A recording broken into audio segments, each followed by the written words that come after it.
Hello and welcome everyone. We are in Cologne at Gamescom 2019. My name is Nims, and today Nintendo presents a more in-depth look at The Witcher 3 Wild Hunt Complete Edition.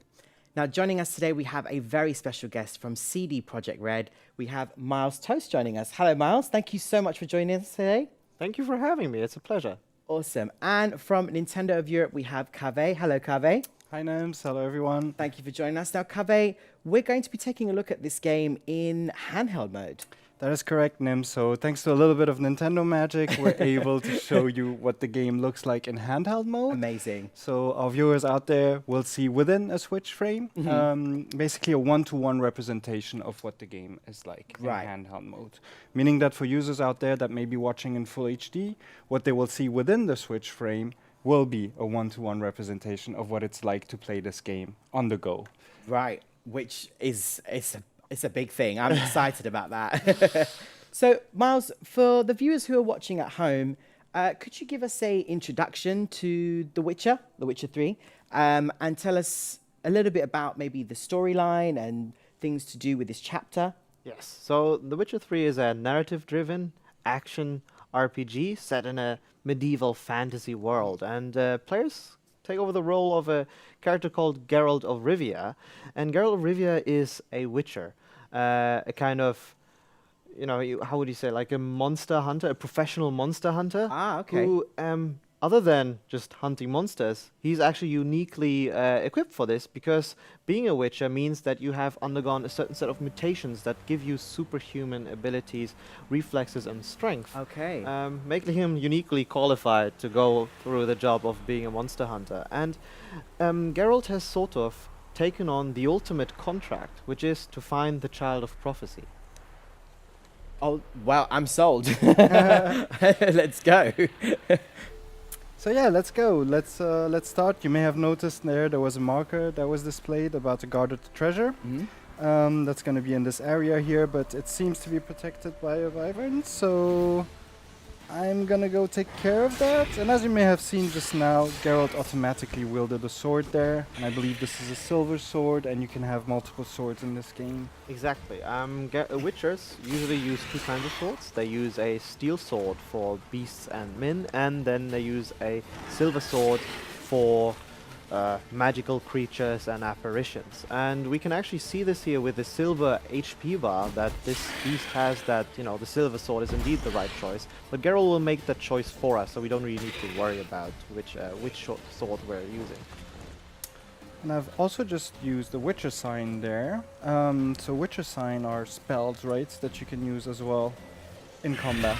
Yes. As a Witcher, Geralt is able to sort of utilize a basic form of magic, and this basic form of magic allows him to cast so-called signs, and we just saw here the Igni sign, which allows you to cast this fiery blast.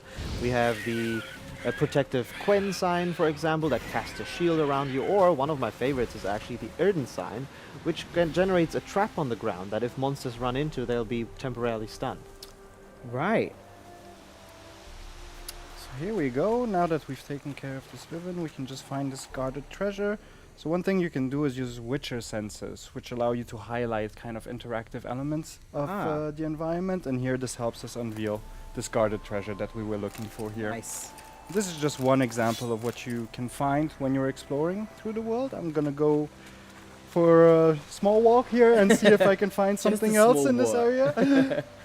I mean, just looking at this particular view right now, it looks absolutely huge. So a small walk is an interesting choice there, Kaveh. Yeah, we haven't really gotten the best of weather nowadays here, but again, that's such as the price of having a dynamic weather system, right, to which the world also reacts. Right. Which is really cool, and it actually makes a difference whether we're fighting in the rain or in the sunshine for certain types of monsters. Right. Could you tell us a little bit about these monsters we've got here, Miles? Yeah, these are rot fiends, and as you can see, as they're defeated, they blow up and explode, which, is a good thing to know. So Geralt knows, or you as a player know, that you need to move away from them to prevent any damage, right? And it's an important skill as a professional monster hunter to know what you're dealing with. And we even offer what we call the bestiary, right, where players actually, throughout the journey and throughout their contact with different monsters, can gather and collect the knowledge that they have Wow. Much also like on these devourers that just Oh, wow. popped up. And whoa, as I said, it's really important to learn sort of the strengths and weaknesses of any kind of monster, as you see here, to be able to react to them and come in well prepared. Right. So yeah, thank you very much for this introduction to the multiple things you can do here. I'm gonna have a quick look now at the inventory to just showcase all these different things that you can equip yourself with. I tried using the crossbow earlier with not much success, I have to admit.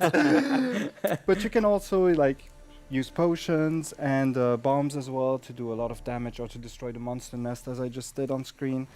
But one thing I would like to have a closer look at is the character tab, Miles. Yes. Can you talk a bit about what this character tab is about? Absolutely. So here's basically where you spend your talent points, ability points to customize how you can play Geralt, right? If you're really into sword fighting, then you can branch into the combat tree, which focuses down on that and makes Geralt sort of this almost, you know, dancing sword fighter, at the very, very powerful melee combatant. Whereas if you are more into magic, for example, you can invest into the science tree that dramatically enhances your magical abilities. For example, the Igni sign can be improved to create a 360-degree fiery burst around you, which is pretty cool. Wow. And then last but not least, Witchers are pretty crafty people, so they engage into a lot of alchemy, brewing potions which can help them against certain monster types. Again, that ties into knowing what kind of beast you're dealing with, right? The right medicine for the right sickness, if you will, right? And also you can craft bombs, right? And these can be useful, for example, when fighting vampires. A vampire might need a silver bomb because they have the tendency to turn invisible, and with a silver shrapnel bomb you can defeat this ability and render them visible, and make them a much easier foe to defeat. And of course, all these talents that you can invest, you can then modify using these mutagens, which you get from slaying monsters. So you can see here how slaying monsters directly improves your ability to slay monsters.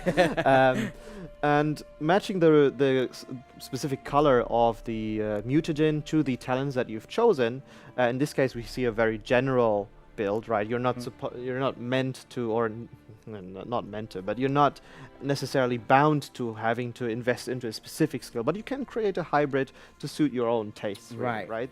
And these mutagens improve those abilities when you match them properly. There you go. And as you can see here on the screen, I have indeed created a well-rounded character. So I've invested in multiple different skills and all assigned them to me so that I have a bit of extra attack power, but also a bit of extra sign power and develop my signs a bit further. All right, so now I'm just going to call Roach, our dear friend. Our trusty steed. Here he comes. Yeah, but customization like this is really important to us when we create RPG experiences, right? You'll want to be able to, you know, use the equipment that you want to use to upgrade your character and have this sense of progression of becoming stronger and better. And you can do this by, you know, with the tools that you craft, by improving the tools that you have, or acquiring new armor and swords. So calling Roach, sorry, is great, but having somewhere to go is even better. So I'm just gonna have a quick look at the world map here. Nothing wrong with just galloping around that amazing scenery. I would do that. And here we can basically see the map of Novigrad and No Man's Land. Exactly. So these are two of our hub worlds, essentially. Huge connected areas that the player in by itself will be able to explore freely without any loading screens actually interrupting your experience. And I will set a marker here in Novigrad. That will be my goal now. But Okay. before I go there, I want to show the world map Whoa. because this is just a part of it, Wow. right? Exactly. So in addition to these regions, you have a lot more regions that you can explore, including the Duchy of Toussaint, Yes. which was added later on, right? Exactly. It's the big sort of extra region we added as part of our second expansion, Blood and Wine. And players of the complete edition will have free access to that, you know, because that's why it's the complete edition. It has all the content we've ever released for the game on one cartridge. All right. That said, I will now make my way to Novigrad. Yeah, and we can see here that, as I said, you know, you're able to move through this world completely freely. There's no loading screens unless you choose to fast travel between places and the continent, right? But other than that, you can, we see the big city there in the distance, and we'll just be able to approach this just like that. Even entering interiors like these houses that we see in front of us, all that happens without any loading screens. Wow. And that makes the whole experience very seamless, right? You see also a huge amount of NPCs being rendered here, really allowing this sort of place to come to life. And it's really important for us to create an immersive environment and an immersive world that you really can get lost in. Okay. So this particular area we're about to enter into, Miles, could you tell us a little bit about it in terms of maybe the inspiration behind the design? Yes, absolutely. So the city we're approaching is the biggest city in our game. It's called Novigrad. And you can sort of think about it as sort of medieval Amsterdam in a way, right? It's actually also quite a bit inspired by that, it being a medieval trades town with a harbor. And that's sort of important for us how we think about these places that we create, right? We try to root them in like logical ways, like how would this city, why does it exist here? It has a harbor, so it's rich for trade, that's what makes it have its place in the world. And Geralt himself, he will sort of dive deep into this city as part of also the main story, but it's also a place where you can pick up many side quests, many side activities, talk to different characters, buy new gear at vendors. So it's really a rich place that offers a lot of different things for the player to do. So I believe, Kaveh, we are heading to the marker that you set on the map. Is that correct? Exactly, yeah, that is correct. And here, we can see a lot of townsfolk. There's also a merchant, as you can see there. He's also indicated on the mini-map with various icons showing them. I just wanted to take a moment to go talk to him because he seems to be a Gwent aficionado. Aficionado. I'm not Aficionado. That's the one. He likes Gwent. And this is sort of this ongoing quest, right, in the game where you can play cards, basically. Yes, it's a more light-hearted side activity that Geralt also likes to dabble in, a kind of card game that people in this world play all across the world, essentially, independent of where you are. And yeah, Geralt will be able to find lots of good challenges and also gain some cool rewards, complete decks, and even there you'll be able to sort of choose your favorite deck, the one that suits your playstyle. Wow. And engage in this quite crafty side experience. And here we have Nidas. Okay. I will talk to Nidas. Right. Hear about the notice by chance? Not exactly. What Not is it quite. about? What's it about? I hear right you're going on some voyage, need a companion. Not just some voyage. Cross the sea. Mark this. When I got pressed into the infantry in 1242, I promised my beloved Let I'd return alive, whole, and with a pearl from Skellige. Not just any It's a big pearl, promise. either. A pearl. That one. The rarest and Not most just any precious. pearl either. Well, ambitious. Perhaps. But they were empty words. I came from the war, that one and the next, but I never fulfilled my promise. High time to change that. Or if not now, then when? Thing is, I've grown old in the meantime, as you see. Can't manage it alone, need a strong shoulder to lean on. Witcher's shoulders as strong as they come. So, what do you say? What do you say, Kaveh? Doesn't sound like a good deal, but That's crazy. I'll help Why this not? guy. But there's an irresistible charm Geralt to seems it. to agree. Hey, I'll help you out. Don't you fret about coin. I brought home a good deal of it from various fronts. Say we meet in Skellige, by the collapsed bridge near Arenbjorn. It's but a hop away from the bed where black pearls are born. Will that work for you? Sounds fine. See you there. All right. We've committed. So I'm gonna commit further by setting this quest as my next objective here. So, Miles, could you tell us a little bit about what we was just seeing there in terms of there's different quests you can set and different types of quests, and Kaveh just set that one as his quest that he's going to focus on right now. Can you build upon that and do different types of quests as well? Sure, absolutely. So, I mean, we at CD Projekt Red, we pride ourselves on being storytellers. For us, the story is sort of the central thing that drives everything we do when we make our games. And as such, Witcher 3 features what I hope to be an immersive and gripping main story, and of course also a huge variety of different side quests. But the cool thing that we try to do with many of these side quests is of course some of them are sort of independent, but many of them are actually tied into the main story in one way or another. And you'll actually have this where sometimes you won't actually be able to tell where the main story ends, where a side quest begins, because the side story you chose might have been spawned or because of your experiences in the main quest, and likewise the side quest might actually affect the outcome of your main story. So Witcher 3 has many different possible endings that really depend on the choices that you make throughout the main story. And we always like to say, your choices, your consequences. What you choose to do, you'll have to live with.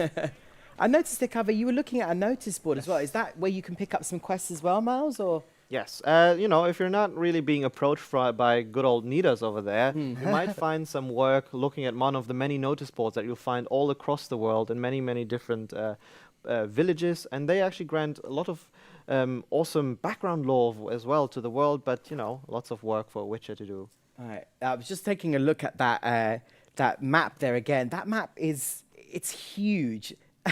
I'm just completely blown by it. Miles, could you tell us how did you and your team manage to get such a gigantic game on the Nintendo Switch?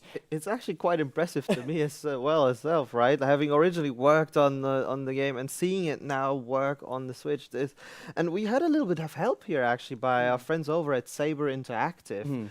And they, at some point, they proposed to us, or they actually showcased us like, hey, look what we did. We can actually do it. And then when we saw it was possible, we basically immediately jumped for it, because the idea of having players, you know, actually enjoy the game wherever they are is very appealing to us. Again, experiencing the stories we want to tell, right? No matter where you are. Oh, bit of rain here. Okay. So yeah, as you can see on the screen, Skellige looks quite different from where we just were.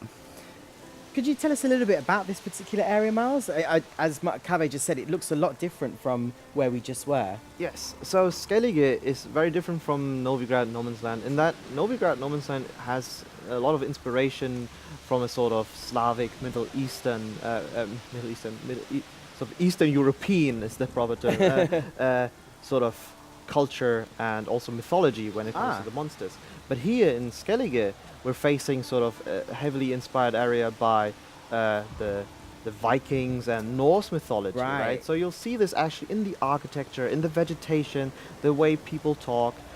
People, depending on the region you are in, actually have a different dialect as well that you'll be able to hear and sort of identify them as, you know, that's a Skellige, that's a guy from Novigrad. And that's actually really fascinating. Again, we're trying to create the most believable worlds that we can, and part of that is even, you know, extending that to our voice acting. Kaveh, very brave, sailing in the rain. Yes, in a storm. Yeah. Raindrops actually on the...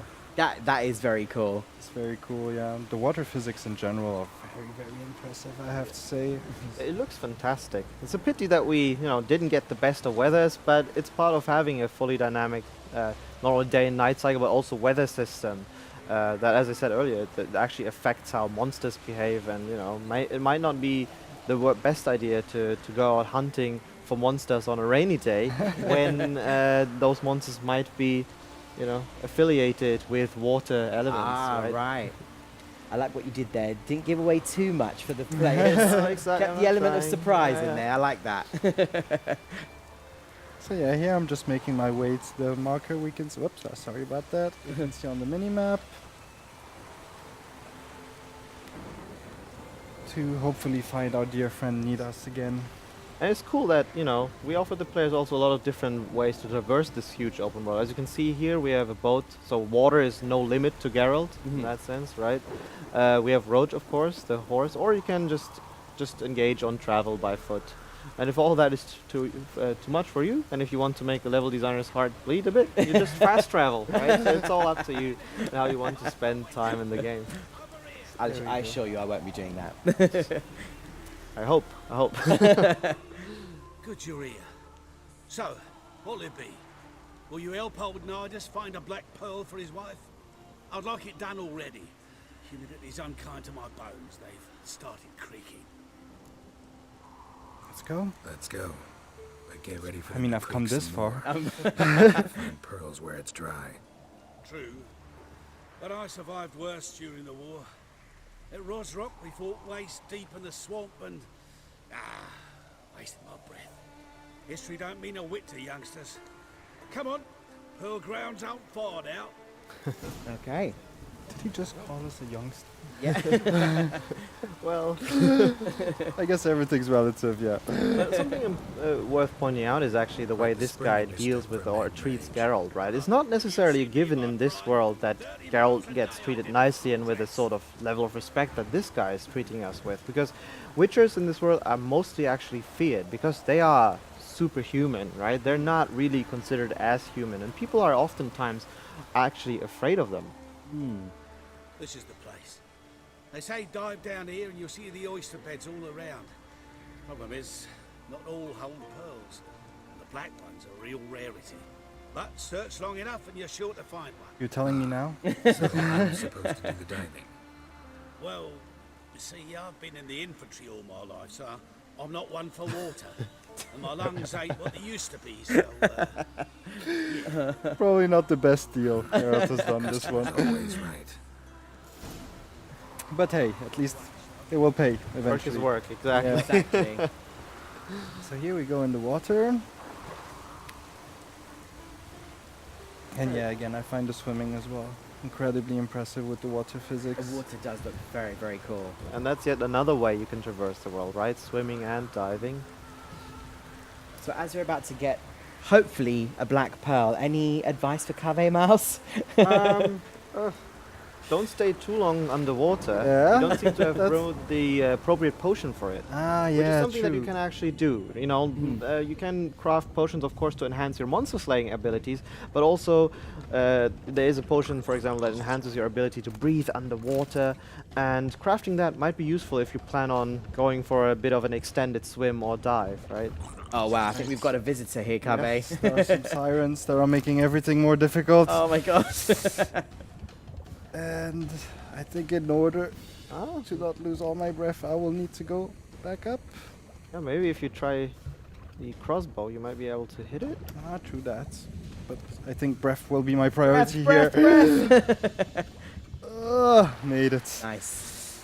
All right, let's go for one more dive. Yeah. Where are you, Siren? You can No. actually lock onto the target if you press one of the analog sticks, if I remember correctly.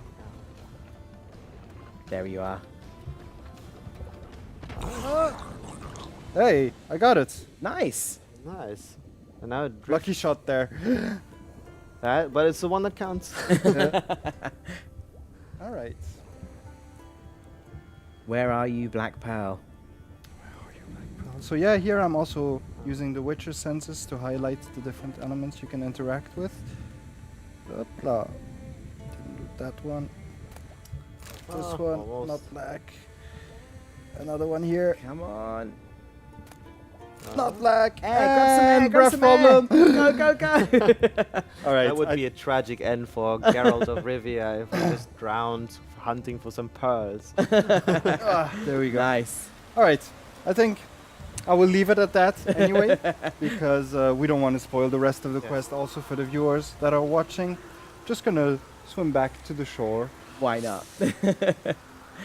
All right, as Cave swims back to the shore, Miles, are there any closing remarks you'd like to leave for the viewers who are watching at home? Yes, actually two things. So you've seen that Geralt is a pretty well-established character in this world. Some people know him, right? They know witches in general.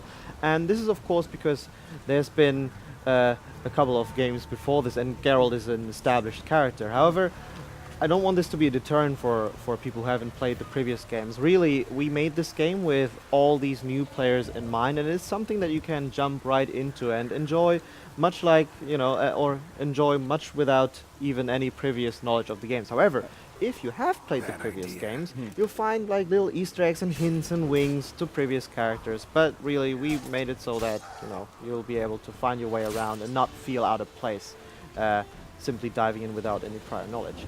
The second thing is that, again, what we're launching here soon is our complete edition of Witcher 3, which means that it features all of the content that we've ever released for Witcher 3 on one cartridge. For this, we actually opted to go for the 32 gigabyte cartridge, so players have the full experience once they plug it into their Switch and are ready to go and explore this huge open world. I'm sold. Like, I cannot wait for this game to come out. It's from what I've seen so far, which is a snippet of how huge this game is. It looks incredible, and the aesthetic of it is beautiful. So thank you so much, Miles, for joining us today, and Kaveh, thank you so much for your gameplay. Now, I believe you do have a special announcement for us for the release date of this title. Yes, I wasn't kidding when I was saying soon, because it's actually very soon, and The Witcher 3 Wild Hunt Complete Edition launches on Nintendo Switch on October 15th this year. Wow, that's not very far at all. It's very soon indeed. Very soon indeed. So once again, thank you so much, Miles, for joining us. Kaveh, thank you so much for your gameplay. My And for pleasure. everybody watching at home, this was The Witcher 3 Wild Hunt Complete Edition. Thank you so much for watching, and we'll see you all very soon. See ya! Bye.